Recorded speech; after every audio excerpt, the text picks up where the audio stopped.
chiffre d'affaires des entreprises est étroitement lié à la consommation de ressources et d'énergie. Pour les managers, c'est un problème. Explication avec Christophe Sempels, expert en business model durable, unanimement reconnu sur le plan international. Ces travaux de recherche ont reçu le prix Jade en 2008. L'économie, dans son système actuel, court à la catastrophe. Pour moi, la bonne nouvelle, parce qu'il faut arrêter la sinistrose, la bonne nouvelle, c'est qu'il existe des alternatives au système actuel et que nous voyons émerger des systèmes économiques qui permettent de concilier véritablement performance économique avec performance sociale et environnementale. Dit autrement, on a toujours eu tendance à opposer l'économique avec le social et environnemental. Et aujourd'hui, l'économie de la fonctionnalité, puisque c'est de ce type de modèle que je parle, a un véritable potentiel pour enfin remettre l'économie au service de l'homme et pas uniquement l'homme au service d'une économie qui devient folle. Cela signifie que c'est une économie de la coopération également ? Ah, complètement, complètement. Les fondements de l'économie de la fonctionnalité reposent sur le décloisonnement et les collaborations transversales.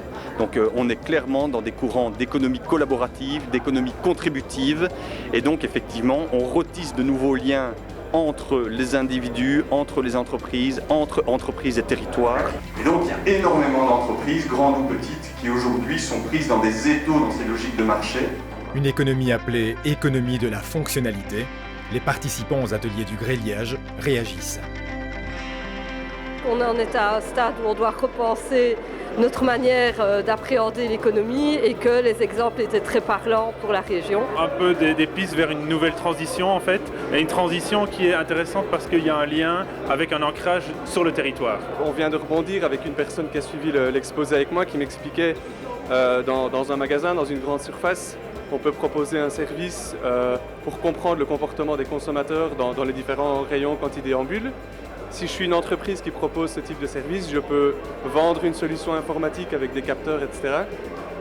Il y a une entreprise belge, wallonne, qui propose de mettre à disposition son infrastructure de surveillance des comportements des consommateurs plutôt que de vendre des produits. Et ça fonctionne très bien.